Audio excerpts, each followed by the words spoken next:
सभी को नमस्कार। आज अपनी बात करेंगे मैथ साइंस से रिलेटेड 60 ऐसे इंपॉर्टेंट क्वेश्चन जो आपके एग्जाम को बूस्टर प्रदान करेंगे। तो एडमिट कार्ड जारी हो चुके हैं, तो कल का दिन है, 17 से आपका एग्ज़ाम स्टार्ट है। तो एग्ज़ाम से पहले एक रैपिड रिवीजन जरूर हो जाना चाहिए, तो वीडियो को शुरू से लेकर अंत तक जरूर देखें। तो स्टार्ट करते हैं आज की वीडियो।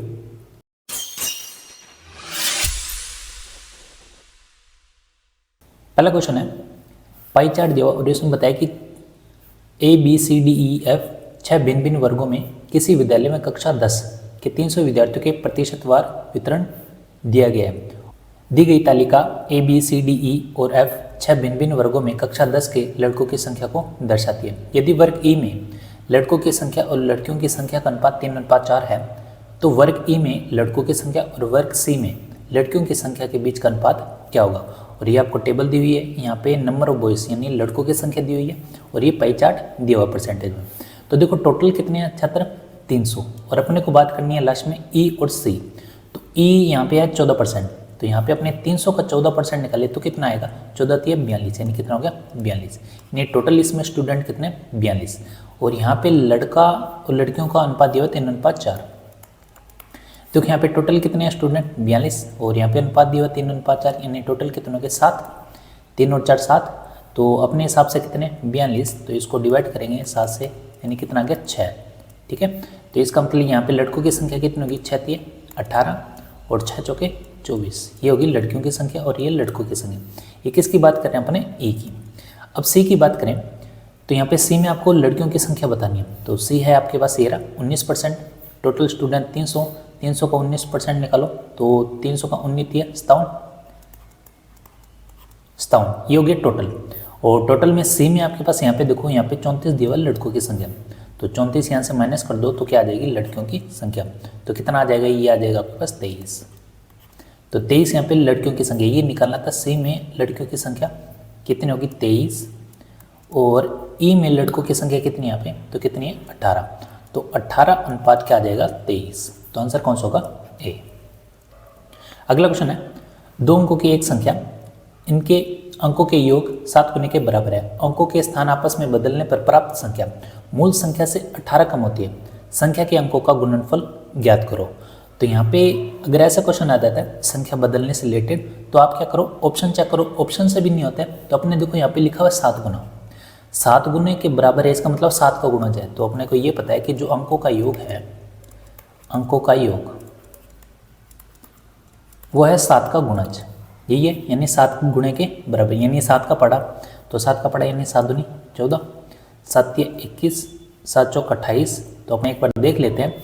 ये कह रहा है कि अंकों के स्थान बदलने पर प्राप्त जो संख्या है वो मूल संख्या से 18 कम होती है, यानी इनके अंक बदलने अपने कितना देगा 41। तो ये कह रहा है कि इन दोनों का जो डिफरेंस है कितना आना चाहिए 18। तो यहाँ पे तो 18 होगा नहीं, इसको भी चेंज करो, कितना आ जाएगा यहाँ पे, ये आ जाएगा आपके पास 12। तो इन दोनों के बीच भी अंतर कितना गया 9, तो 18 तो ये भी नहीं हुआ। 28 का उल्टा करो तो 82, ये भी 18 का अंदर। फिर आ जाएगा आपके पास 7 42, 7 × 42, तो इसका डिफरेंस कितना आ रहा है 18। तो इनका जो अंतर आ रहा है वो कितना आ रहा है 18। ठीक है, 24 और 18 कितने होंगे 42। तो इसका मतलब वो संख्या कौन सी 42। अब यहाँ पे अपने चेक कर लेते हैं, देखो अंकों का योग, तो ये अंकों का योग नहीं, 4 और 2 कितने हो गए, 4 और 2 कितने हो गए 6, 6 7 42। इसका मतलब संख्या ये क्या है सही, यानी वो संख्या कौन सी आपकी 42। और यहाँ पे पूछ रहा है कि संख्या का क्या निकालना है गुणनफल, तो 42 है तो इन दोनों का गुणा कर दो, कितना आ जाएगा 8। तो आंसर कितना आएगा डी। दी गई तालिका 100 छात्रों द्वारा एक परीक्षा में गणित और भौतिकी में 50 अंकों में से प्राप्त अंकों को दर्शाती है। यदि भौतिकी में उच्च शिक्षा प्रदान करने के लिए भौतिकी में कम से कम 60% अंक आवश्यक है, तो कितने छात्र भौतिकी में उच्च शिक्षा के लिए पात्र होंगे। तो यहाँ पे कह रहा है कि दोनों को मिला के कितना अंक है 50 अंक, और भौतिकी में कम से कम कितना चाहिए 60%। इसका मतलब 50 का 60% निकाले कितना आएगा 5 × 30, यानी 30 अंक तो लाने जरूरी है। तो यहाँ पे 30 देख लो, 30 और उससे ऊपर तो कितने छात्र चाहिए यहाँ पे, तो देखो फिजिक्स में कितने यहाँ पे 21, कितने 21, तो आंसर कितना आएगा यहाँ पे 21। तो क्वेश्चन आसान है, ये टेबल दी हुई है ताकि थोड़ा कन्फ्यूजन लगे। तो यहाँ पे अपने को ये पता चल गया कि 30 अंक चाहिए, तो 30 अंक से ऊपर जो फिजिक्स के जो स्टूडेंट है वो कितने यहाँ पे 21 है। ठीक है, अगला क्वेश्चन है, आर्य ने पहले 3 वर्षों के लिए 5% की दर से अगले 4 वर्षों के लिए 8 प्रति वर्ष की दर से और 7 वर्षों से आगे की अवधि के लिए 16% प्रति वर्ष की दर से कुछ पैसे उधार लिए। यदि वह 13 वर्ष के अंत में कुल 15,730 रुपये का ब्याज चुकाता है तो उसे कितना पैसा उधार लिया था, तो ये अपने को बताना है। तो यहाँ पे पहले 3 वर्षों के लिए कितना लिया 5% से, तो कितना ब्याज हो गया 15। फिर अगले 4 वर्षों के लिए कितना 8%, तो ये कितना हो गया 32% ब्याज। फिर कह रहा है 7 वर्षों से आगे की अवधि के लिए, यानी 4 और 3 ये 7 हो गए, इससे आगे के लिए कितना परसेंट 16%, यानी 16% उधार लिए। यदि वह 13 वर्ष के अंत में, यानी टोटल जो वर्ष है वो कितने 13, तो 4 और 3 7 तो ये होगी, पीछे कितने रह गए तो 6 रह गए, तो ये 6 वर्षों के लिए कितना है 16%। सो 16 छः कितना हो गया 96, यानी टोटल जो आपके पास जो ब्याज है वो कितना हो गया, तो ये हो जाएगा आपके पास 37 47 और 96 कितना हो गया 143%, यानी टोटल जो ब्याज है 143%। लेकिन उसने टोटल चुकाई कितने, इसका मतलब अपने हिसाब से तो जो टोटल परसेंट है ब्याज चुकाने करते हैं 143%, लेकिन क्वेश्चन के हिसाब से कितना है 15,730, यानी वैल्यू बराबर है किसके 143% के। तो यहाँ से 1% की वैल्यू कितनी आ जाएगी, तो यहाँ से अपने भाग दे 143 से कम 143, तो वापस से कितना बच गया 14, तो 143 यानी 110, यानी 1% की वैल्यू 110 है, तो 100% निकालना अपने को, तो 100% की वैल्यू कितनी होगी 11,000, तो ऑप्शन कौन सा है बी। अगला क्वेश्चन है, अब यहाँ पे आपके पास एंगल पूछे यहाँ से, कोण ए दिया हुआ यहाँ पे 20 डिग्री AFG। तो यहाँ पे अपने सबसे पहले बात करें तो देखो ये है A B C D E F और ये G। तो ये डायग्राम में दिया हुआ है। यहाँ पे बताया आपको A जो है 20 डिग्री है, तो यहाँ पे अपने बात करें ये जो एंगल है ये कितना है 20 डिग्री। AFG यानी AFG ये कौन और AGF और ये कौन, ये दोनों क्या है बराबर, ये दोनों कौन क्या है बराबर। फिर कह रहा है कि जो कोण B है और कोण D इन दोनों का योग कितना होगा, यानी कोण B और कोण D इन दोनों का योग बताना अपने को।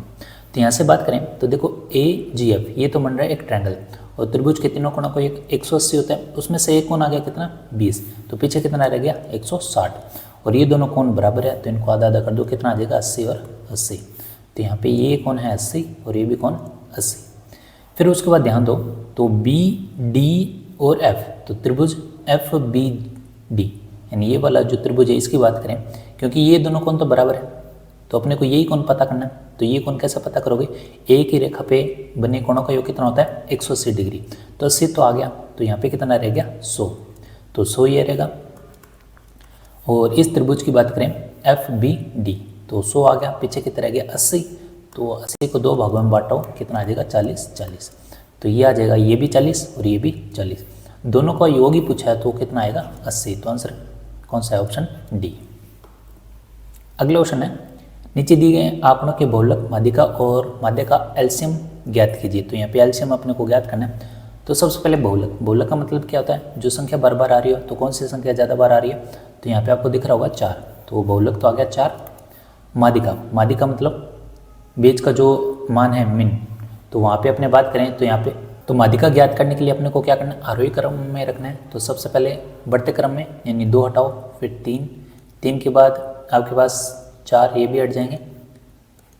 तो यहाँ पे अपने संख्या देख ली कितने 3 3 6 7 8 9 10, यानी जो संख्या आएगी वो कौन सी होगी 5 और 6 का मध्य, यही होगा। तो 5 और 6 का मध्य कौन सा होगा, देखो 1 2 3 4 5, एक तो 4 होगी संख्या और 4 के अगली जस्ट कौन सी है यहाँ पे 6, तो 4 और 6 का इनका मध्य कितना आएगा, तो 4 और 6 10/2 यानी कितना 5। तो ये तो आ गई माध्यिका। तो माध्यिका में क्या होता है आरोही क्रम और बीच में जो मान आते हैं जब सम आए तब तो आपको 2 संख्या का मध्य लेना है, विषम आए तब आपके पास एक ही संख्या। मध्य की बात करें तो इन सब का मध्य कितना आएगा, ये आ जाएगा 7 2 9 10 19 19 और 4 23 26 26 और 12 कितने हो गए 38 38 और 8 40 4 50 56 और 60, तो 60 और टोटल संख्या कितनी है आपके पास 10, तो यहाँ पे आ जाएगा मध्य 6।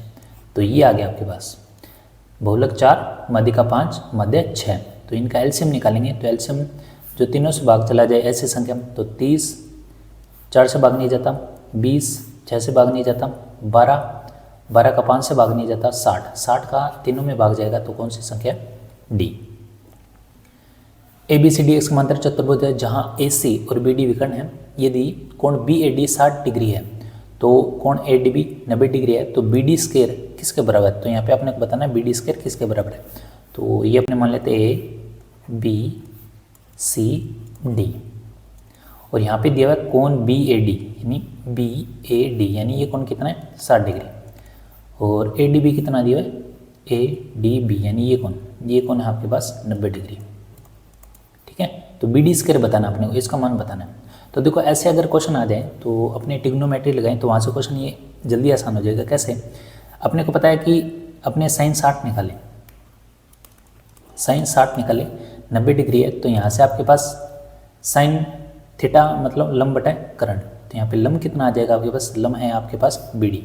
ठीक है, BD और लंब बटा कर्ण, तो कर्ण यहाँ पे क्या आ जाएगा? AB। ठीक है, क्यों? क्योंकि 90 डिग्री के सामने वाला कोण क्या होता है? कर्ण ही होता है। तो अपने को यहाँ पे ध्यान रखना है साइन 60 का मान कितना होता है? √3/2, यह आ जाएगा BD बटा AB। तो यहाँ पे अपने को स्क्वायर निकालना है, तो स्क्वायर कर देते हैं दोनों तरफ, तो √3/2 का स्क्वायर और BD बटा AB का होल स्क्वायर। तो यहाँ से तो आ जाएगा ये कितना? 3 और बटा 4, और ये हो जाएगा BD का स्क्वायर, और AB का स्क्वायर अपने उधर ले जाएं तो ये आ जाएगा AB स्क्वायर। तो ये आ जाएगा आपके पास 3/4 AB स्क्वायर, तो ये आ जाएगा BD स्क्वायर का मान। तो ये ऑप्शन दिया हुआ है यहाँ पे, ऑप्शन B, तो ये सही होगा। तो यहाँ से ट्रिग्नोमेट्री से ये क्या हो जाता है? क्वेश्चन थोड़ा आसान हो जाता है। अपने को BD और AB चाहिए था, इसलिए अपनों ने साइन लगाया, क्योंकि लंब बटा कर्ण से क्या है? BD पे आ रहा है और AB पे आ रहा है, यही रिलेशन दिया हुआ है। BD और AB में रिलेशन देखना था, इसलिए साइन का मान यूज़ किया अपनों ने। अगला क्वेश्चन है, सभी दो अंकों की संख्याओं के वर्गों का योग क्या होगा जिनमें से प्रत्येक 4 से पूरी तरह क्या हो जाए? भाग चला जाए। तो 4 से भाग चला जाए, तो 4 से भाग चला जाए और दो अंकों की संख्या होना चाहिए। तो पहली दो अंकों की संख्या कौन सी है? 12। तो 12 में 4 का भाग दे, बस 4 जोड़ते जाओ, 16 और लास्ट में 20, और लास्ट में देख लेते अपने 96 का स्क्वायर।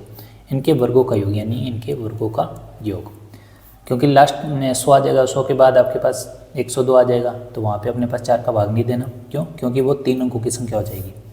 तो यहाँ से अपने क्या करें? 4 कॉमन लेते हैं, 4 का स्क्वायर, तो यहाँ पे कितना रह गया? 4 12, 3 का स्क्वायर, 4 का स्क्वायर, 5 का स्क्वायर, और ये आ जाएगा 24 चौक 96, 24 का स्क्वायर। अब यहाँ से एक तरीका अपने ये लगाएं, क्योंकि ये भी अपने कर सकते हैं। तो यहाँ पे अपने देखो 4 का स्क्वायर आ रहा है, इसका मतलब 4 का स्क्वायर 16, और 16 में पता है क्या आता है? 8, और 8 का अपने अगर डिविजल रूल लगाए तो अपने को पता है लास्ट के 3 अंकों का में भाग चला जाएगा किसका? 8 का। तो देखो 300 में भाग नहीं जाता 8 का, 324 में भी भाग नहीं जाता 8 का, 320 8 चौक 32 से पूरा भाग जा रहा है, यानी C ऑप्शन यहाँ पे सही होगा।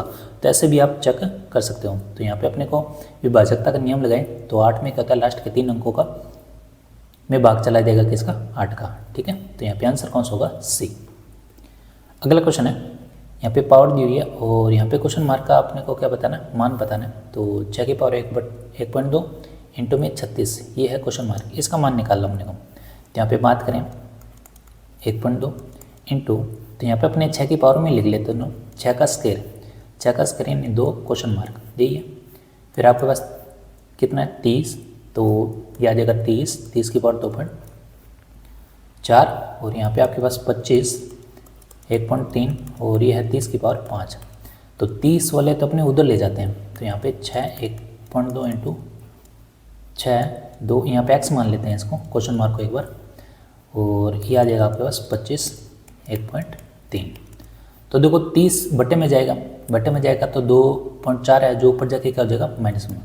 तो अपने सीधे ही कर लेते हैं, 5 में से 2.4 घटाए तो कितना आ जाएगा? 2.6।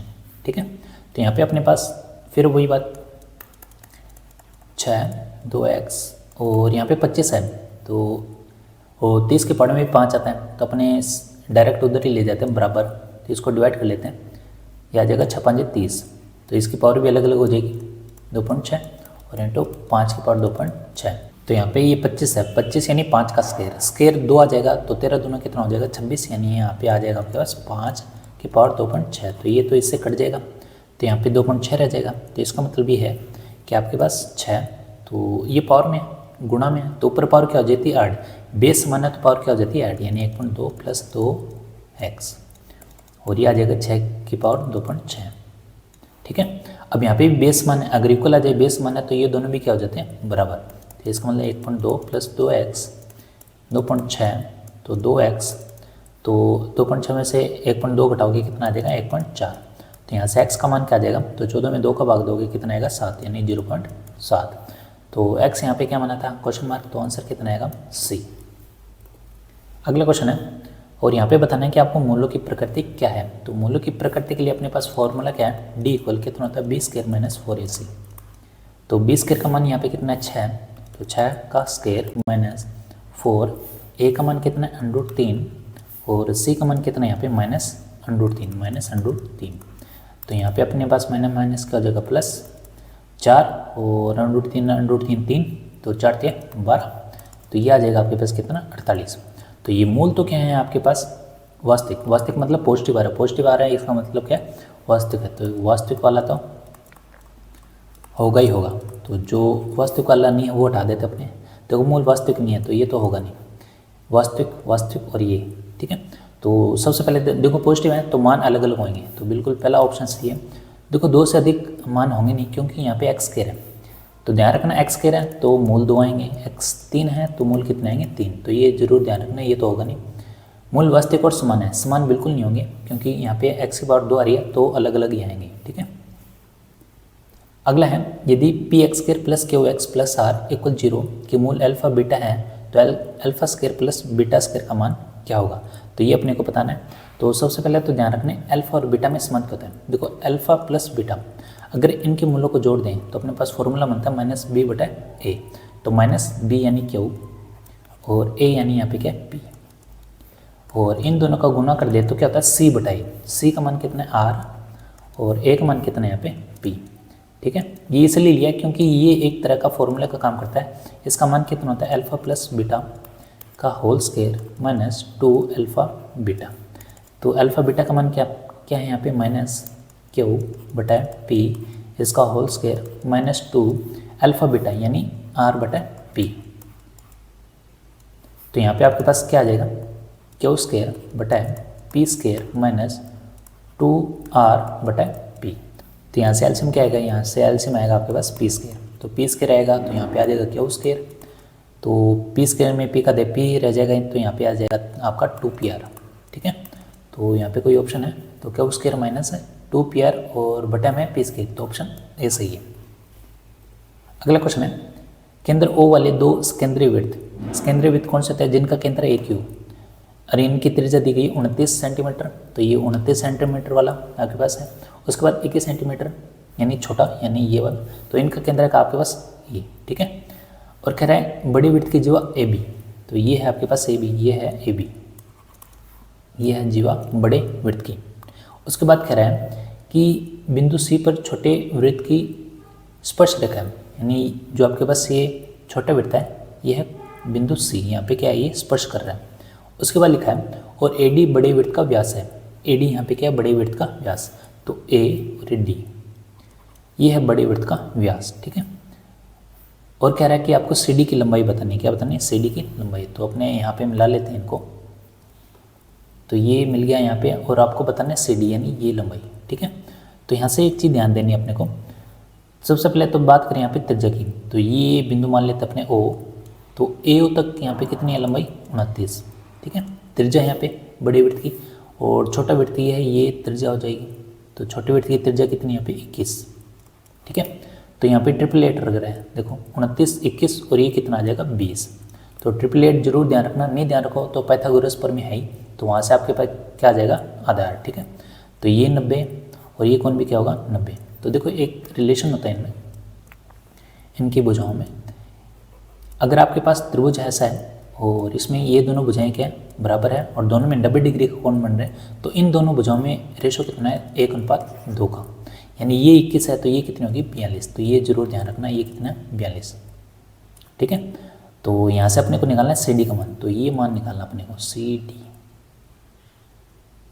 डी का मान। तो देखो ये 20 है, तो ये भी कितना होगा 20, ठीक है।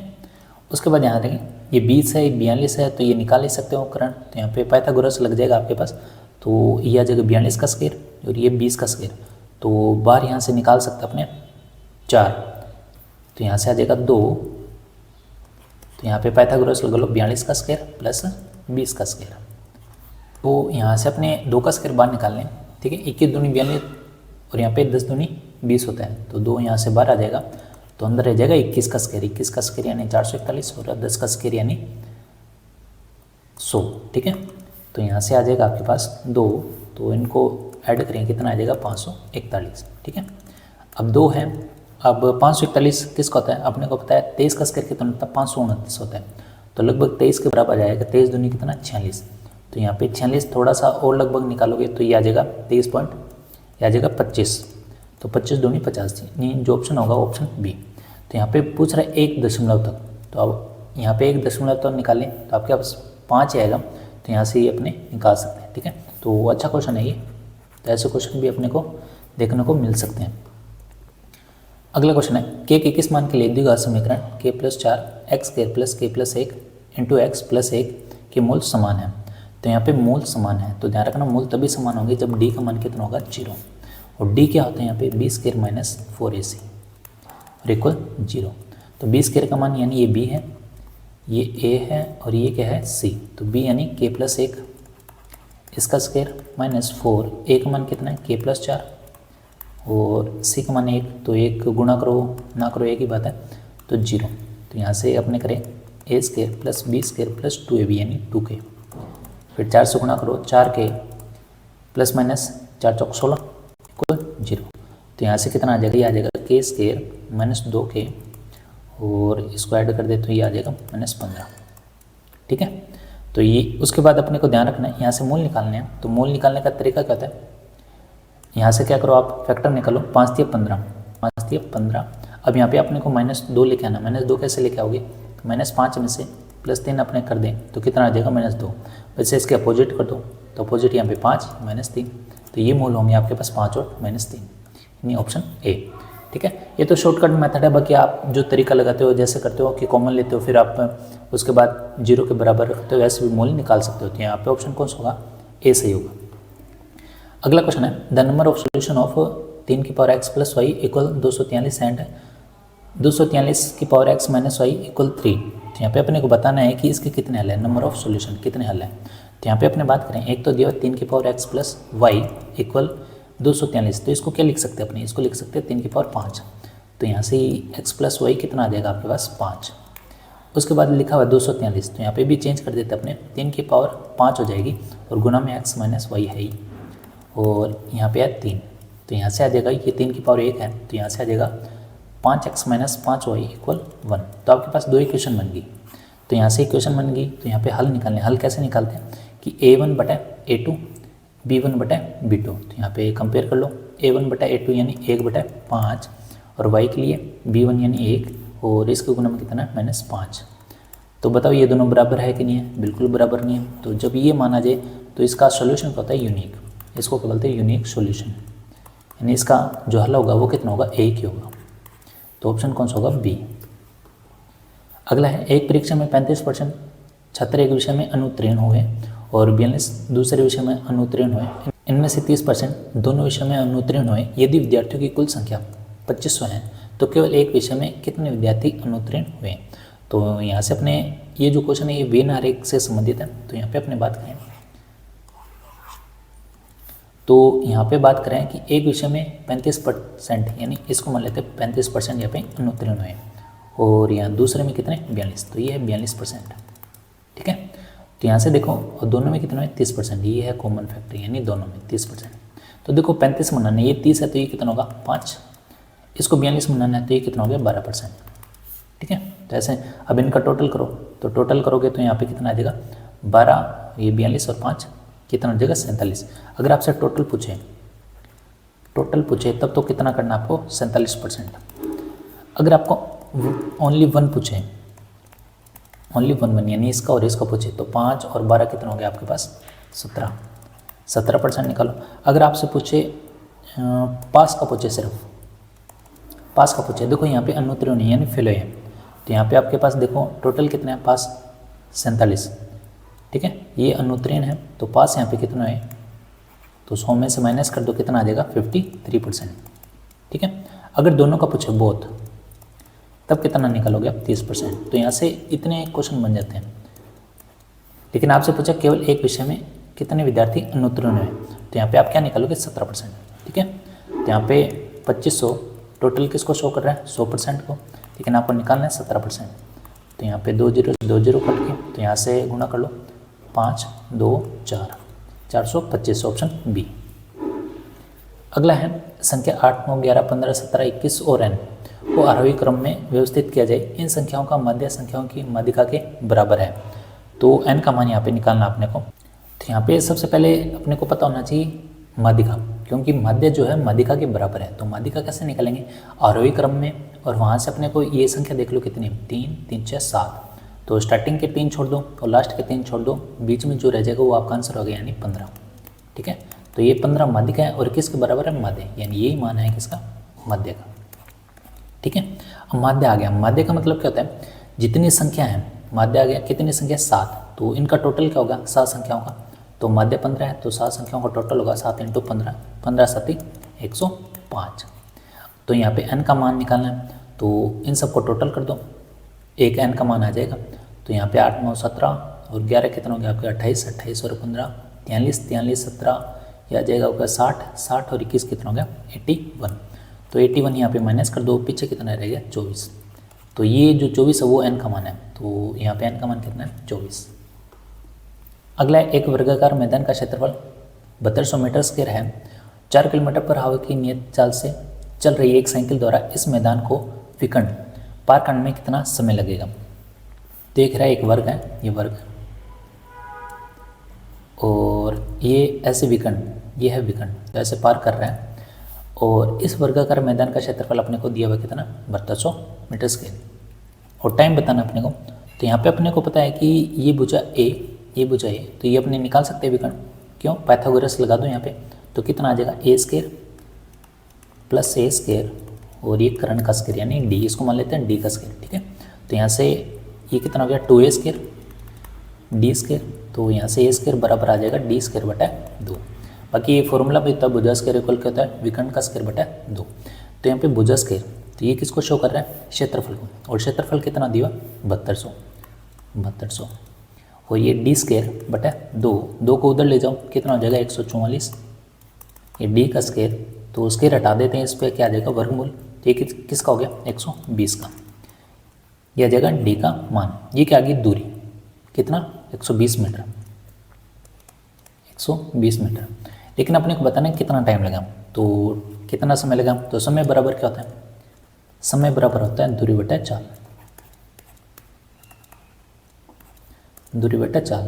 तो यहाँ पे आपके पास दूरी कितनी 120 और चाल कितनी यहाँ पे 4 kilometre per hour, 4 kilometre per hour. तो यहाँ पे जो आंसर है वो मिनट में है और यहाँ पे हावर में है, तो किलोमीटर पर हावर को मीटर पर सेकंड में क्या कर दो कन्वर्ट, तो किससे गुणा करोगे 5/18 से, बटा 18 ऊपर आ जाएगा ये, तो 5 ये आ जाएगा आपके पास 4 4 × 12 30 और 5 × 30, तो यहाँ पे आ गया 18 के कितना होता है 108, तो 108 क्या आ जाएगा यहाँ पे सेकंड।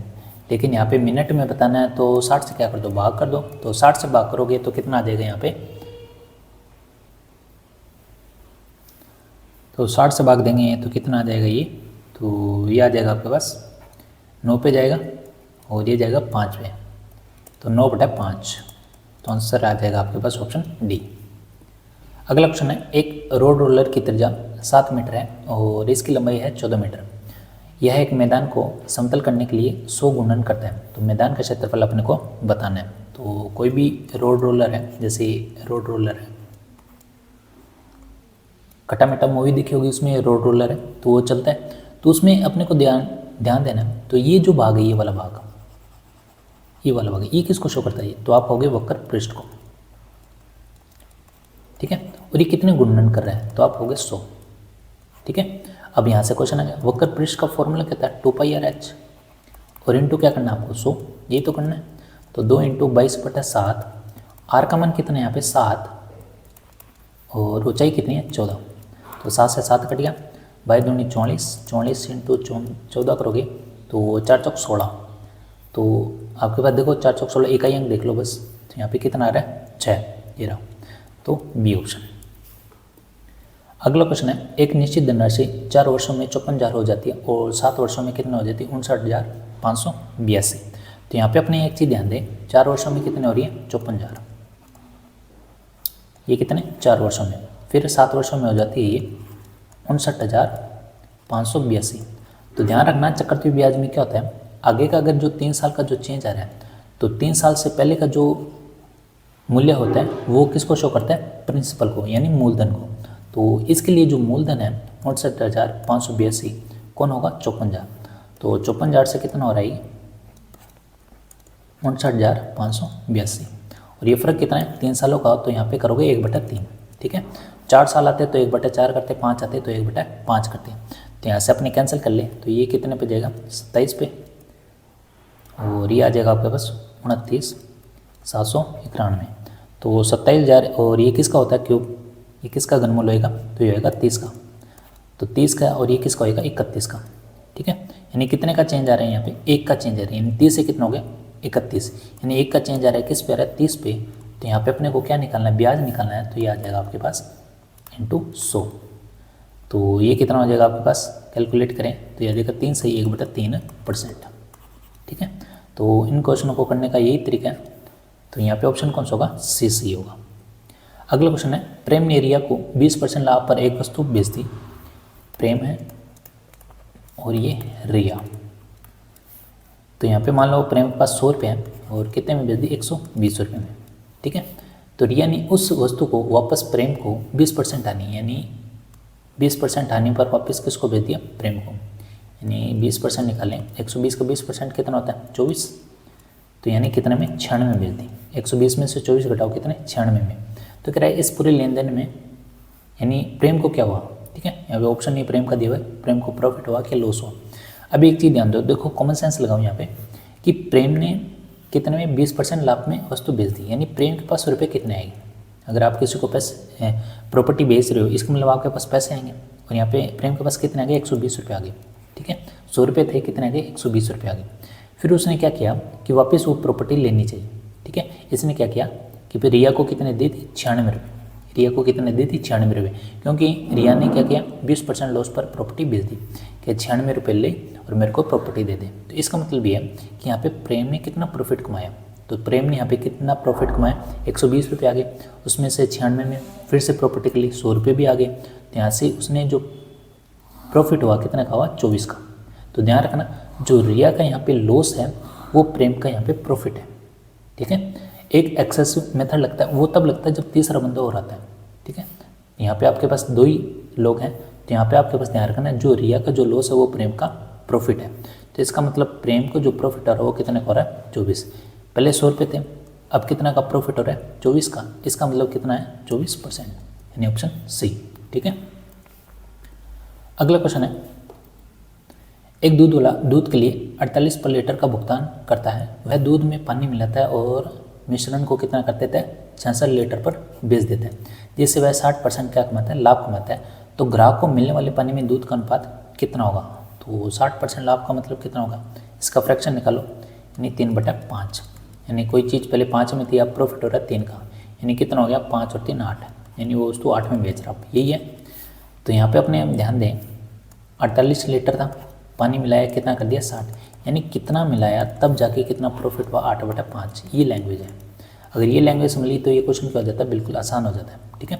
यानी 48 से 66 होगा, कितना उसमें पानी मिलाया तब जाके उसके पास प्रॉफिट कितना हो गया 8/5, तो यहाँ से क्वेश्चन मार्क निकाल लो, तो यहाँ से 8/5 48 और 66, तो ये जाएगा कितने पर 4 33, तो यहाँ से जाएगा 16 × 48 और 11 × 33, तो ये कितना आएगा 16 × 4 = 64 और 11 × 5 = 55।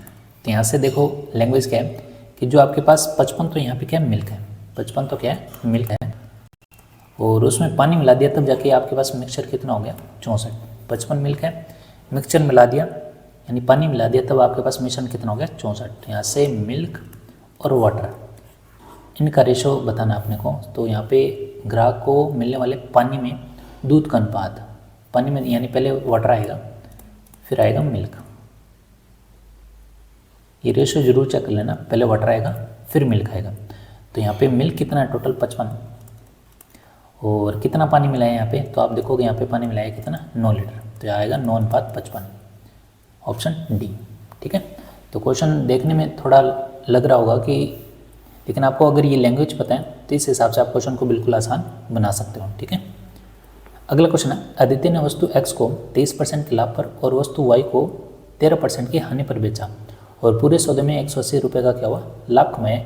यदि वे x का मूल्य वस्तु से 90 रुपये कम है तो वस्तु y का मूल्य ज्ञात करना अपने को। तो यहाँ पे अपने को ध्यान रखना है, तो यहाँ पे बात करें कि x को 23% लाभ, यानी लाभ कितना हो गया 23% x, और y को कितना हो रहा है हानि हो रही है 13% की, यानी यहाँ पे आ जाएगा 13% y को हानि हो रही है, और पूरे सौदे में कितना का लाभ हो रहा है 180 रुपये का।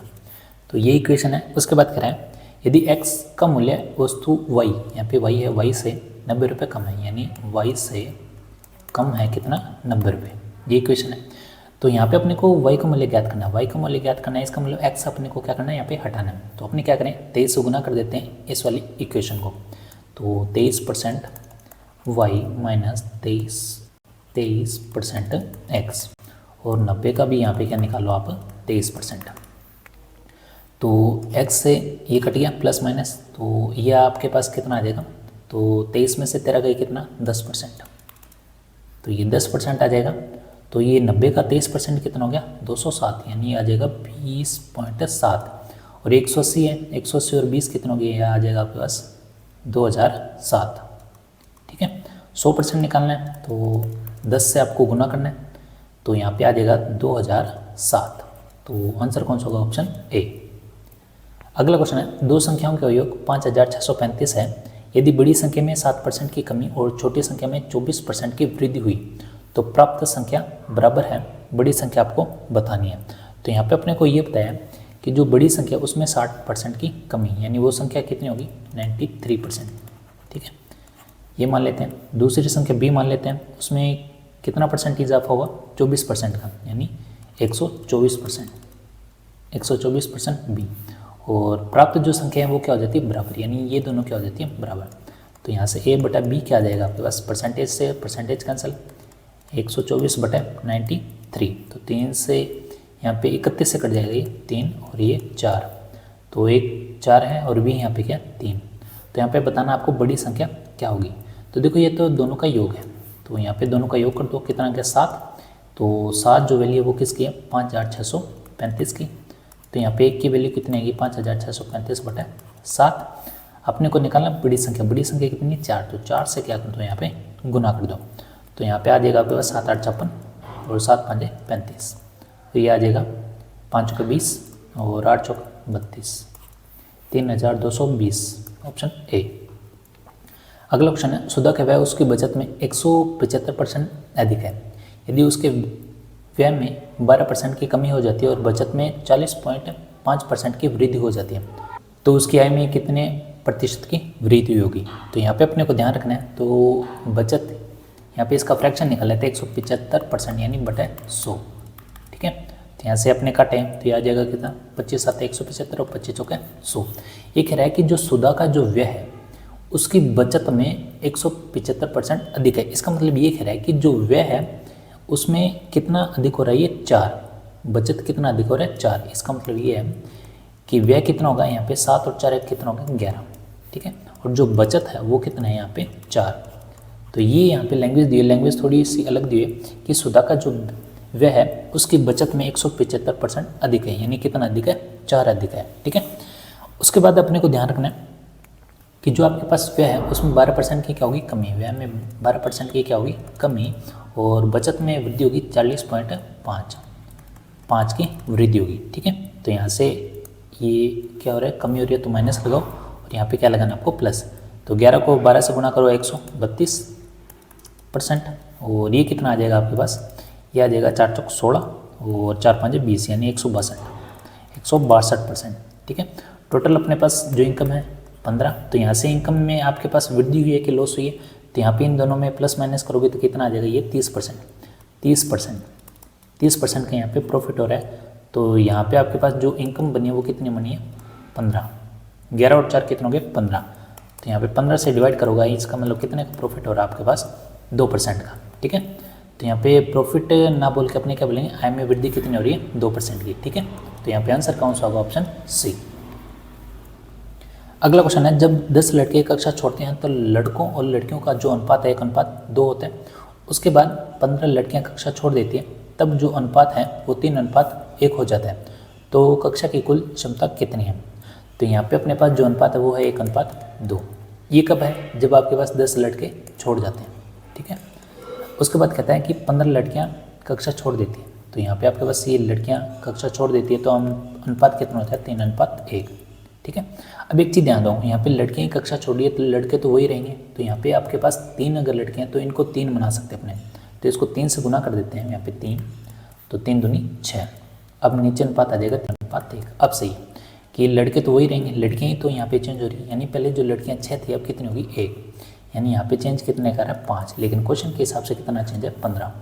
तो ये 15 वैल्यू है इसकी, तो 1 की वैल्यू कितनी होगी, 3। 5 से 15। और अपने को निकालने कक्षा की कुल क्षमता कितनी है। तो यहाँ पे देखो टोटल कर लो कितने, तो ये कितने होंगे, 6 और 3 कितने होंगे, 9। 1 की वैल्यू 3 है, 9 की वैल्यू कितनी हो जाएगी, 27।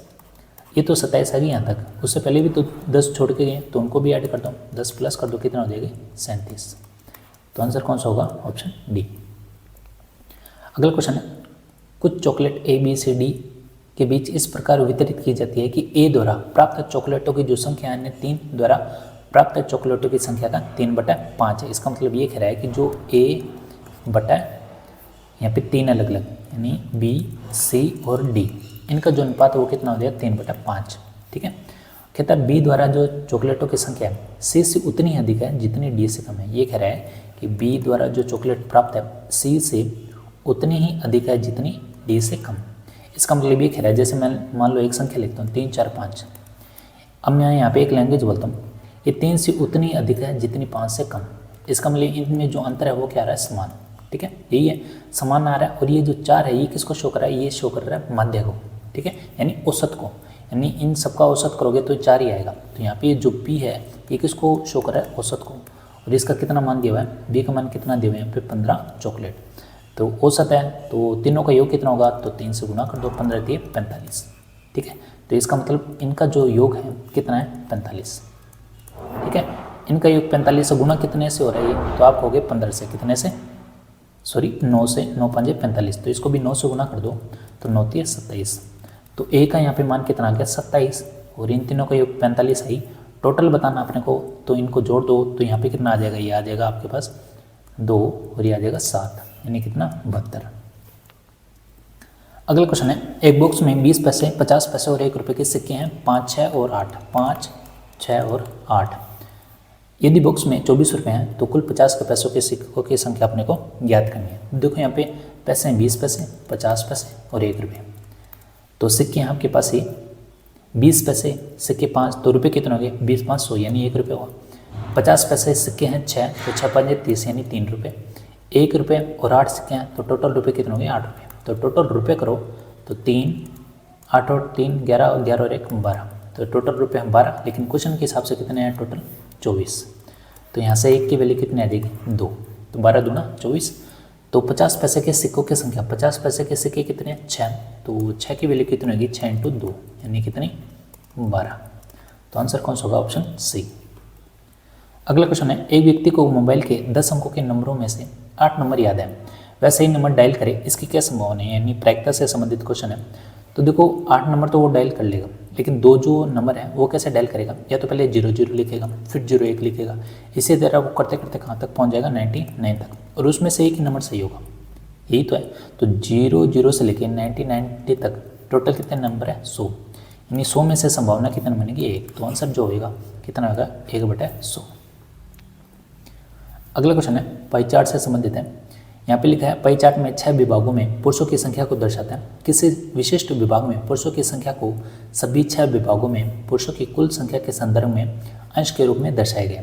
विभाग एस में पुरुषों की जो संख्या 1080 है, एस कहाँ पे ये रहा, इसकी वैल्यू है कितनी 1080, यानी गुणा कितने से हो रही है 20 से हो रहा है, यही है। अब कह रहा है कि जो जे है टी और पी में पुरुषों की कुल संख्या टी और पी तो 90 और 30 कितना हो गया 120, ये डिग्री को शो कर रहा है, ये सारे किस में डिग्री में। फिर कह रहा है पी और क्यू में पुरुषों की संख्या में अंतर, पी और क्यू यानी इनका अंतर कितना है 60, ठीक है 60 डिग्री, ये के का माना गया। फिर कह रहा है जे और के का मान बताओ, जे और के, तो जे और के इन दोनों को जोड़ दो कितना हो गया 180 डिग्री, 180 डिग्री। तो यहाँ पे आपके पास जो माना है वो कितना है 180 डिग्री। तो अपने को पता है जो वैल्यू है वो गुणा कितने से हो रही है 20 से, तो इसको भी गुणा कर दो किससे 20 से, तो 18 दूना 36 यानी कितना आ गया 3600। तो जो आंसर आएगा वो कौन सा आएगा ऑप्शन सी। अगला क्वेश्चन है यदि ए अनुपात, तो यहाँ पे अपने अनुपात लिख लें ए अनुपात बी प्लस सी और एक दिया हुआ है बी अनुपात सी प्लस ए, तो यहाँ पे तो आ जाएगा 5:7 और ये आ जाएगा 7:9। तो देखो सबसे पहले तो अपने को ये ध्यान होना चाहिए कि इन तीनों संख्याओं का योग जो है वो बराबर आना चाहिए, तब जाके आपके पास ये वैल्यू आएगी। तो यहाँ पे इनका टोटल करो कितना आ रहा है 12 और इनका टोटल करो 9 और 7 16। तो आपको ऐसी संख्या लेनी है जो दोनों में भाग चली जाए, तो आपको होगी 48 एक ऐसी संख्या है जिसका 12 में भी भाग जाता है और 16 में भाग जाता है।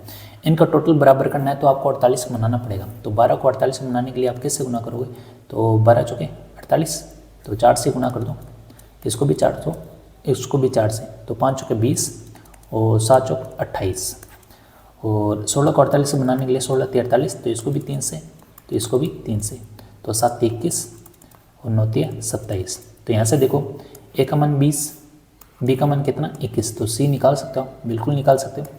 तो टोटल है आपके पास 48 में से आप क्या करो ए और बी निकाल दो, तो 20 और 21 कितने होंगे 41, तो 41 घटा दोगे तो पीछे कितने रह जाएंगे आपके पास, रह जाएंगे 7, तो सी का मान कितना आ जाएगा 7। तो यहाँ पे अनुपात 85 अनुपात ए प्लस बी, तो सी का मान यहाँ पे 7 और ए का मान यहाँ पे कितना 20 और 21 कितने होंगे 41। तो यहाँ पे आपके पास जो आंसर आएगा वो कितना आएगा आपके पास 7:41, 7:41 यानी ऑप्शन 4। अगला क्वेश्चन है, अभी ये साइंस यहाँ से स्टार्ट होती है, तो यहाँ से पूछा है जैलम उत्तप के कौन से तत्व परस्पर जल संवहन चैनल बनाते हैं। तो जैलम काम क्या करते हैं,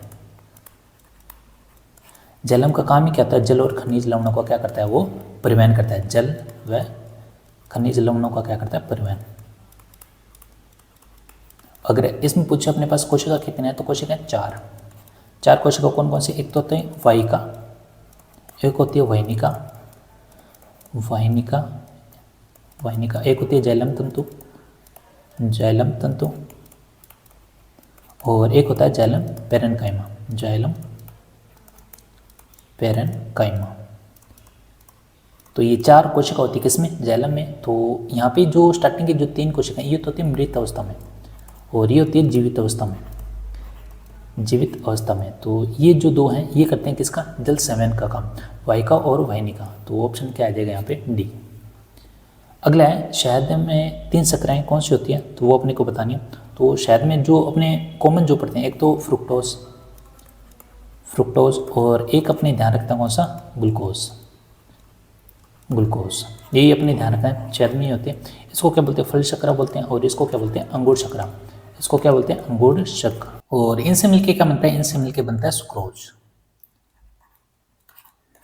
तो यहाँ पे आपको ग्लूकोज और फ्रैक्टोज ये दिख रहे होंगे, तो आपको ये लग रहा है लैक्टोज तो दूध में होते हैं और इंसुलिन है, ये भी नहीं होगा, ये भी नहीं होगा। तो आपके पास ऑप्शन जो सही होगा वो सी। तो ये सुना होगा ना, नहीं होगा आपने, डेक्स्ट्रोज और लेवलोज और सुक्रोज तो है ही। तो यहाँ पे देखो ऑप्शन वैसे ही अलग हो जाते हैं, लैक्टोज और यहाँ पे भी लैक्टोज है और इंसुलिन भी नहीं है, तो ऑप्शन सी यहाँ पे क्या होगा, सही होगा। तो ये क्वेश्चन डायरेक्ट अगर वैसे भी है तो भी ध्यान रखना है, शहद में 3 जो शर्कराएं होती है वो ये आपके पास ऑप्शन कौन सा होगा, सी। अगला क्वेश्चन है, वृक्क के ऊतकों में निम्नलिखित में से किसके जमाव से पत्थर का निर्माण होता है। तो ये तो क्वेश्चन आया ही हुआ क्वेश्चन है, तो किसके जमाव से होता है, तो कैल्शियम ऑक्सोलेट तथा फॉस्फेट। एक क्वेश्चन रह गया यहाँ पे, टाइफाइड ज्वर की पुष्टि किस परीक्षण से की जाती है। तो किस परीक्षण से की जाती है, तो ये अपने को तो किससे होनी चाहिए? विडाल परीक्षण से। तो सीबीसी तो पता ही है, पूर्ण रक्त गणना जो अपने कराते हैं। एल्सा टेस्ट ये होता है एड्स परीक्षण के लिए, एड्स परीक्षण। और वेस्टर्न ब्लॉट ये किसके लिए होता है? जो एड्स निश्चयात्मक, यानी पूरा कंफर्म कर दे कि आपको एड्स है, तो वो कौन सा टेस्ट आपका?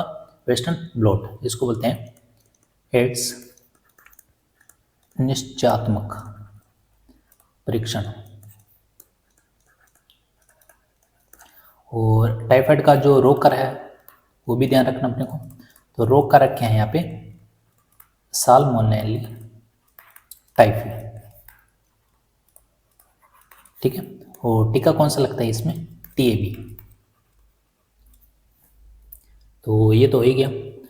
उसके बाद श्वसन प्रक्रिया कौन से प्रक्रम द्वारा होती है? तो श्वसन प्रक्रिया किसके द्वारा होती है? विसरण। विसरण का मतलब क्या होता है? इसमें जो गैसों का जो दाब है अधिक दाब से कम दाब की ओर।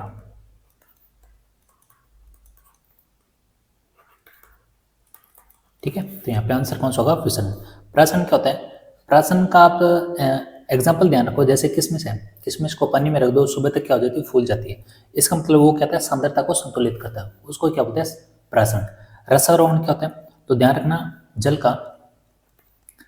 का पादप में ऊपर चढ़ना, पादप में ऊपर चढ़ना, वो क्या कहलाता है? रसारोहण। चूषण क्या कहलाता है? तो ध्यान रखना, लकड़ी का जो टुकड़ा होता है उसमें जल अगर वो ग्रहण कर लेता है तो उसको बोलते हैं चूषण। ठीक है, अगला क्वेश्चन है, निम्नलिखित में से किसमें हेमोजोइक एक विष लाल रक्त कणिका के फटने के बाद रक्त में छोड़ा जाता है? तो कौन सा होगा इसमें आंसर? मलेरिया। टाइफाइड आपने पढ़ लिया, रोग कारक। और मलेरिया की बात करें तो मलेरिया का जो रोग कारक है वो है प्लाज्मोडियम, प्लाज्मोडियम। और रोग वाहक पूछे, रोग वाहक, तो ध्यान रखना मदा एनोफिलीज, मदा एनोफिलीज। ठीक है, फेलेरियासिस ये कौन सा रोग है? ये हाथी पाँव, यानी इसमें क्या आ जाती है? हाथ और पैरों में सूजन आ जाती है और हाथी जैसे हो जाती है, यानी सूजन क्या हो जाती है? बहुत ज़्यादा हो जाती है। तो ये कौन सा रोग है? हाथी पाँव। चेचक, तो चेचक का जो रोग कारक है वो कौन सा है? Variola virus.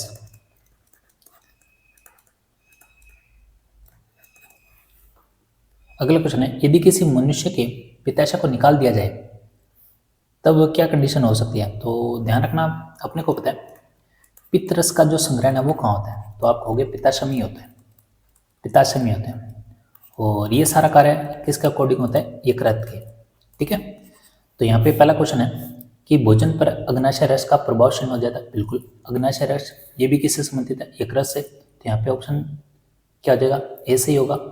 और घृणी यानी डेड्यूनम में क्षारीयता रहती है, तो ये तो आ जाएगा आपके पास आंतों से संबंधित। तो आंतों का तो कोई लेना देना है ही नहीं, तो ये गलत है। प्रोटीन का पचन नहीं होता, तो प्रोटीन भी आपको पता है ये भी अमाशय से संबंधित है, तो ये भी नहीं होगा। उपयुक्त सभी तो यहाँ पे होगा नहीं, तो ऑप्शन कौन सा होगा? ए सही होगा। अगला क्वेश्चन है, अस्थि अधात्री में किसकी अधिक मात्रा होती है? तो अस्थि मतलब क्या होता है? Bone matrix, bone matrix. और बोन का मैट्रिक्स कौन सा होता है? ओसिन प्रोटीन, ओसिन प्रोटीन। एक बोन होती है, एक अस्थि होती है, और एक होती है उपस्थि, उपस्थि, उपस्थि। और इसका जो मैट्रिक्स होता है वो कौन होता है? कॉन्ड्रिन। तो ध्यान रखना यहाँ पे बोन का जो मैट्रिक्स है वो ओसिन प्रोटीन है, और उपस्थि का कौन सा है? कॉन्ड्रिन। और इसमें सबसे अधिक मात्रा में पाया जाता है कैल्शियम और फास्फेट। तो आंसर कौन सा होगा? Option B. अगला है, न्यूरॉन में विद्युत आवेग कहाँ से आरंभ होकर कहाँ तक खत्म होते हैं? तो यहाँ पे न्यूरॉन की बात करें तो जो तंत्रिका तंत्र है, तो ये आपके पास डायग्राम है तंत्रिका तंत्र। तो यहाँ पे ऑप्शन देख लेते हैं अपने। ऑप्शन देखो, डेंड्राइन है, एक्सोन है, एक्सोन छोर है। तो ये अगर तीनों पता हो तो भी अपना आंसर आ जाएगा। तो देखो यहाँ पे रेशे नुमा धागे होते हैं, उनको बोलते हैं डेंड्राइन, डेंड्राइन या डेंड्राइट। ठीक है, और यहाँ पे होते हैं एक्सोन, एक्सोन। और लास्ट में ये छोरों में इसको बोलते हैं एक्सोन छोर, एक्सोन छोर।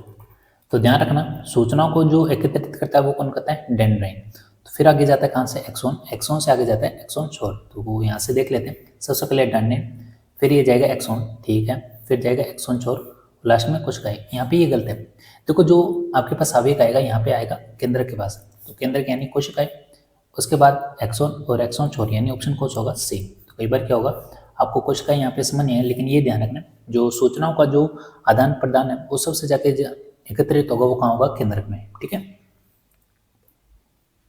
निम्नलिखित में कौन सा जैव भू रासायनिक चक्र नहीं है, तो ओजोन चक्र, जल चक्र, नाइट्रोजन चक्र और ऑक्सीजन चक्र। तो ये तो पता है जल चक्र है होते, ये नाइट्रोजन चक्र, ऑक्सीजन चक्र, ओजोन चक्र नहीं होगा, ठीक है। तो यहाँ पे ऑप्शन ये गलत होगा आपके पास, तो वो नहीं पूछा है, तो यहाँ पे आंसर कौन सा होगा, ए, ठीक है, एक यहाँ पे सही होगा। और ये किससे संबंध है, इकोसिस्टम, इकोसिस्टम। और इकोसिस्टम शब्द दिया किसने, तो ये भी ध्यान रखना किसने दिया, एजी टेस्ले ने।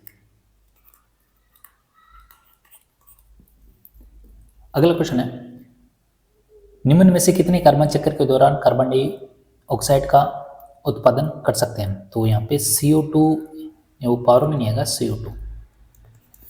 तो लिखा है बैक्टीरिया द्वारा ऑक्सीकरण, फिर लिखा है हरित पौधों द्वारा प्रकाश संश्लेषण, जंतुओं द्वारा शोषण। एक चीज ध्यान रखना, बैक्टीरिया द्वारा जो ऑक्सीकरण है ये क्या करता है, जो कार्बनिक पदार्थ है, कार्बनिक पदार्थ,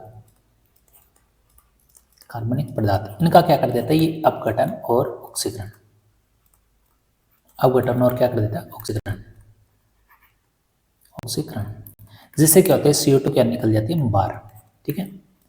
यहाँ पे उत्पादन पूछ रहे हैं, ठीक है, तो ध्यान रखना कौन करता है, हरित पौधों द्वारा प्रकाश संश्लेषण, तो यहाँ पे क्या आएगा, ये सही है। जंतुओं द्वारा शोषण, तो जंतुओं द्वारा शोषण क्या होता है, यहाँ पे CO2 बाहर छोड़ते हैं, ठीक है। तो ये पहले 1 और 3 तो होगा नहीं, केवल कौन सा होगा, 2, केवल 2। उसके बाद यहाँ पे आपको पास 2 सूची दी हुई है, इनको मिलाना है अपने पास। यहाँ पे लोहे पर जिंक और जस्ते की परत चढ़ाना, ये किसको शो करता है, तो ध्यान रखना यशद लेपन को, यशद लेपन को, इसको क्या बोलते हैं, गैल्वेनाइजेशन, गैल्वेनाइजेशन, ठीक है। इसमें क्या होता है कि जो लोहा है उसको जंग लगने से क्या करते हैं, बचाया जाता है, इसको जंग लगने से बचाया जाता है। गर्म करने पर ठोस का द्रव में बदलना, तो यहाँ पे ये क्या हो जाएगा, गलन अवस्था। ठंडा करने पर गैस का द्रव में बदलना, तो ये किस में आएगा, संघनन। और गर्म करने पर द्रव का गैस में बदलना, तो ये किस में आ जाएगा, वाष्पीकरण, यानी ये आ जाएगा A का 4, उसके बाद B का 1, तो यहाँ पे ऑप्शन कौन सा होगा, 4। अगला है, रसोई में प्रयोग होने वाली ईंधन द्रव अवस्था में होता है, जब यह सिलेंडर से बाहर आता है तो ये गैस बन जाता है, परिवर्तन A। इसके बाद यह जलता है, यानी परिवर्तन B, ठीक है। तो एक चीज ध्यान रखना, द्रव से ये क्या बन रहा है, गैस, द्रव से क्या बन रहा है, गैस, तो ये कौन सा परिवर्तन है, तो ध्यान रखना भौतिक परिवर्तन, भौतिक परिवर्तन। उसके बाद जैसे ये बाहर आता है तो ये किस में कन्वर्ट हो जाता है, LPG, यही है। तो गैस जैसे बाहर आता है किस में कन्वर्ट होता है, LPG में। और गैस का जो जलना है, गैस का जलना, वो ध्यान रखना कौन सा परिवर्तन है, तो ध्यान रखना रासायनिक परिवर्तन, रासायनिक परिवर्तन, ठीक है। तो ध्यान रखना बाहरी LPG के रूप में आता है, लेकिन इसके रासायनिक गुणों में कोई चेंज नहीं होता, ठीक है। तो यहाँ पे अपने को बताना है कि दोनों प्रक्रिया A और B में कोई भी रासायनिक परिवर्तन नहीं होता, गलत। यहाँ पे कह रहा है कि जो प्रक्रिया A है वो एक रासायनिक परिवर्तन है, नहीं, क्योंकि गैस में बन जाता है, तो वो कौन सा है, भौतिक परिवर्तन। प्रक्रिया जो B है एक रासायनिक पड़ी है, यानी बाद में जलता है, ये रासायनिक, तो इसका मतलब यहाँ पे ऑप्शन कौन सा होगा, 3 सही होगा, ठीक है। अगला है, अधातु की विशेषता के बारे में आपको क्या बताना है, सत्य। तो अधातु की बात करें तो पहले अपने ऑप्शन देख लेते क्या दिया है। अधातुएं तीनों अवस्थाओं में पाई जाती है, द्रव की तीनों अवस्थाओं में, बिल्कुल। तो यहाँ पे ठोस, द्रव और गैस। ठोस में तो पाया जाता है आयोडीन, और द्रव में कौन पाया जाता है, तो ब्रोमीन, और गैस में बात करें तो कौन पाया जाता है, नाइट्रोजन और ऑक्सीजन। और अधातु उसके बाद कह रहा है हीरे को छोड़कर सभी धातु कहते हैं तन्य, बिल्कुल नहीं। अधातु क्या होती है, भंगुर होती है, भंगुर प्रवृत्ति की। तो यहाँ पे आपके पास जो ऑप्शन जो सही है वो एक तो सही है, और एक रहा हीरो को छोड़कर सभी धातुएं क्या होती है, तन्य होती है। तो यहाँ पे अपने पास ऑप्शन बी भी यहाँ पे क्या है आपके पास गलत है। तो यहाँ पे बी आपके पास ऑप्शन क्या होगा, गलत होगा। ये तो यहाँ पे सही है। और ग्रेफाइट एक कठोर अधातु है, तो अधातु नहीं है। और यहाँ पे आपके पास ध्यान है अधातु जो कठोर है वो कौन सा है आपके पास, हीरा। ठीक है, तो ग्रेफाइट तो क्या होता है, नरम होता है। ब्रोमीन एक द्रव अधातु है, तो ये भी सही है। यहाँ पे आपके पास ये सही है, ये सही है। उसके बाद क्या है, आयोडीन एक चमकीली अधातु है, बिल्कुल ये भी सही है। तो ऑप्शन ए भी सही है, यहाँ पे गलत पूछा है। तो बी और सी यहाँ पे क्या होंगे, गलत, यानी ऑप्शन 4। ठीक है, ऑप्शन 4 आपके पास क्या होगा यहाँ पे, गलत। अगला क्वेश्चन है, निम्नलिखित में से असम्मिलित आपको बताना है। तो यहाँ पे आपके पास उत्पादक जो गैस है N2 + CO, तो ये आपके पास क्या है, सही है। N2 यहाँ पे ऐसे लिखना है इनको, N2 + CO। और जल गैस यहाँ पे CO + H2O, तो यहाँ पे ध्यान रखना CO + H2O होती है, तो ये आपके पास गलत होगा।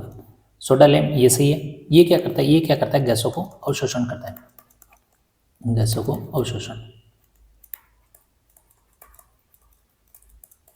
और कांसा, बिल्कुल ये भी क्या है आपके पास, सही है। तो यहाँ पे जो गलत होगा ऑप्शन कौन सा होगा, 2।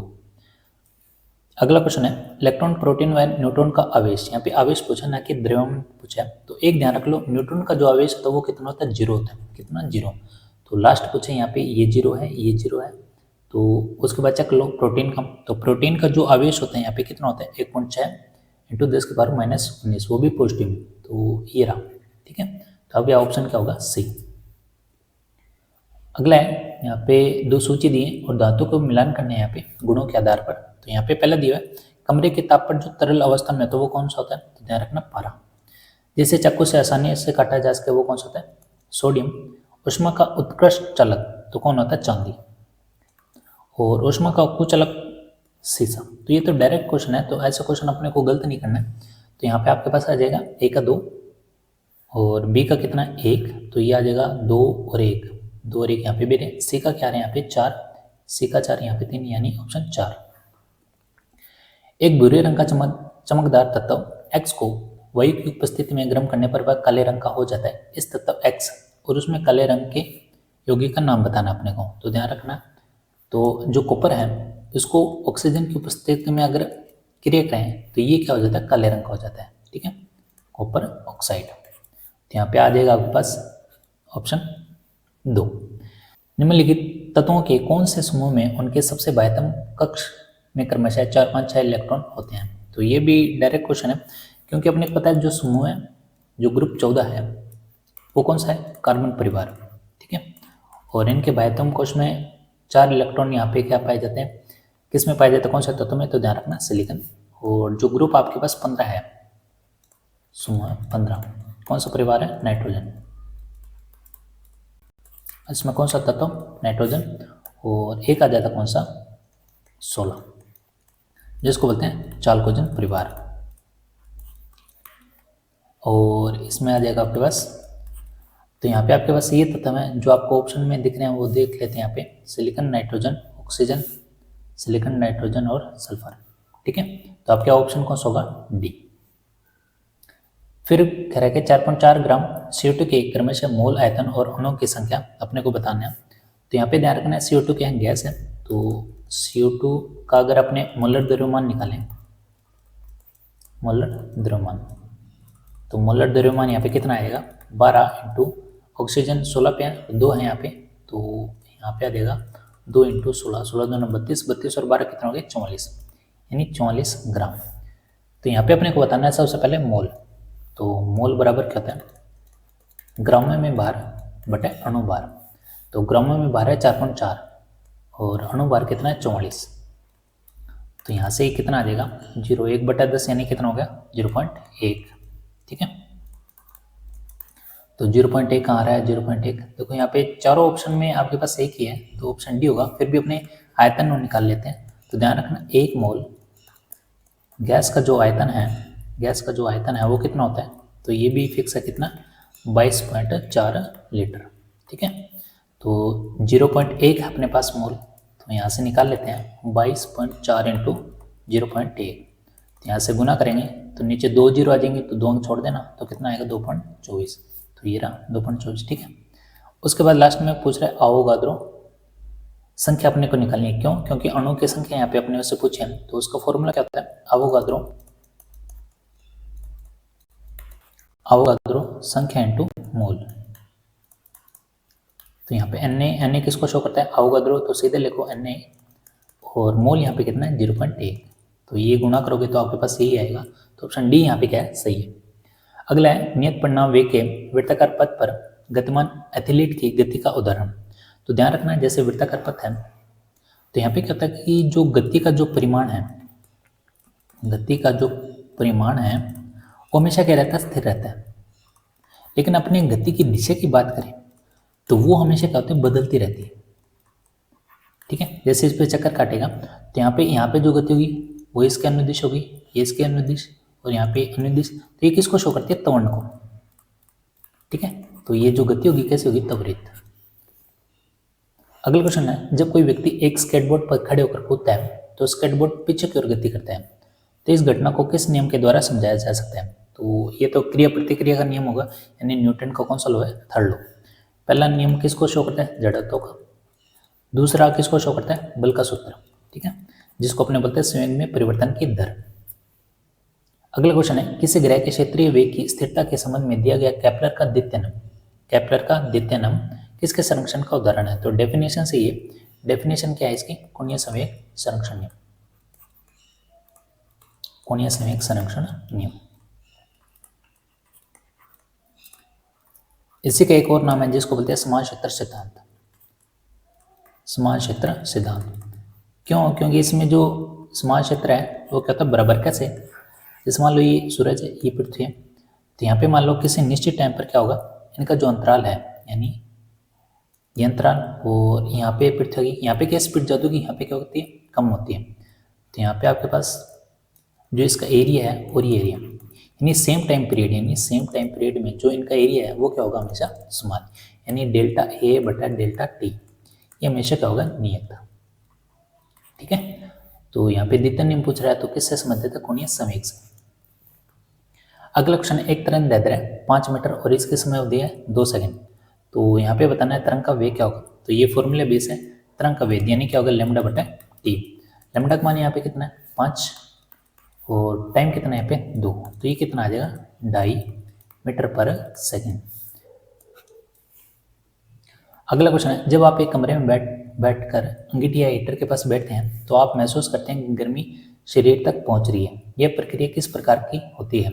ऊष्मा विकिरण के द्वारा, ऊष्मा संवहन के द्वारा। यहाँ पे 2 ऑप्शन है, तो देखो यहाँ पे आपके पास एक तो होता है चालन, एक होता है संवहन, और एक होता है विकिरण। ठीक है, चलन जो होता है सबसे ज़्यादा प्रभावित है ठोसों में, और इसके लिए माध्यम की आवश्यकता होती है, और संवहन सबसे ज़्यादा होता है द्रव और गैसों में। ठीक है, चलन की बात करें, जैसे मान लो आपने देखो घरों में सब्जी बनाते हैं, तो सब्जी बनाते कई बार चम्मच क्या अंदर ही रह जाती है। ठीक है, तो इसी के साथ क्या होते हैं? इसके अणु क्या होते हैं? यहाँ पे ऊष्मा ट्रांसफर होती रहती है, तो चम्मच यहाँ तक गर्म हो जाती है। ये तो शो करता है चालन को। संवहन का मतलब ये है, जैसे मान लो अभी आग जल रही, अब जैसे ही आग जलेगी तो उसमें से क्या होगी? धुआं निकलेगी, या आप नहीं कह सकते ऊष्मा निकलेगी। तो जो गर्म जो हवा है, गर्म हमेशा कहाँ पे जाती है? कहाँ जाएगी? ऊपर। अभी ऊपर क्यों जाती है? क्योंकि जो गर्म जो हवा होती है वो होती है हल्की। ठीक है, तो ध्यान रखना, जो गर्म जो हवा होती है वो हल्की होती है, इसी कारण क्या जाती है? ऊपर। और ठंडी हवा कहाँ आती है? नीचे। ये होती है भारी। ठंडी हवा क्या होती है? भारी, और वो क्या आती है? नीचे। ठीक है, ये तो है संवहन। विकिरण क्या होता है? जैसे मान लो अब ठंड का टाइम चल रहा है तो लोग अलाव तपते हैं, तो इससे क्या होती है? रेडिएशन निकलती है, और यहाँ से क्या हाथों से क्या अपने तपते हैं, तो ये है एक विकिरण। क्या है? विकिरण। तो इसमें क्या होता है? माध्यम की आवश्यकता नहीं होती, माध्यम की आवश्यकता नहीं होती। तो जो ये एग्जाम्पल है ये किसका शो करा है? ऊष्मा विकिरण के द्वारा। जो हीटर हो गया, अंगीठी के आगे बैठते हैं तो ये रेडिएशन पहुँचते हैं अपने हाथों तक, जिसके कारण क्या होता है? अपने गर्म महसूस करते हैं। तो ऑप्शन कौन सा होगा? एक सही होगा। अगला है, जब किसी अवतल दर्पण के सामने एक वस्तु रखी जाती है तो वस्तु के स्थान के आधार पर छवि की विशेषता बदलती है। उसमें बताना है कि किस स्थिति में दर्पण द्वारा बनाई गई जो छवि है वो वास्तविक बड़ी और उल्टी होगी। तो यहाँ पे अपने पहले भी क्वेश्चनों की बात की, यह आपके पास अवतल दर्पण है, ये मुख्य अक्ष है, ये पोल है, ये फोकस बिंदु, ये वक्रता त्रिज्या और ये है आपके पास अनंत। तो यहाँ पे कंडीशन देखो, मान लो वस्तु यहाँ पे अनंत और वक्रता केंद्र, यहाँ पे वस्तु मान लो वक्रता केंद्र पर है, फोकस बिंदु और वक्रता केंद्र के बीच में है फोकस बिंदु, ये 5 कंडीशन है। तो यहाँ पे मान लो वस्तु रखे हैं, तो इसका प्रतिबिंब इससे का उल्टा कर दो, यहाँ पे 1 डैश 2 डैश 3 डैश 4 डैश और 5 डैश, और एक जो कंडीशन है 6 वो होती है फोकस बिंदु और पोल के बीच में, यानी यहाँ पे ये इसका जो प्रतिबिंब बनता है यहाँ पे दर्पण के पीछे पीछे बनता है, और बनता है ये सीधा सीधा बनता है काल्पनिक, जिसको बोलते हैं आभासी। ठीक है, और ये दर्पण की साइड ही बन रहा है, तो बन रहा है एकदम वास्तविक है, वास्तविक है। और देखो ये वस्तु है और नीचे बन रहे हैं, तो इसका मतलब उल्टा।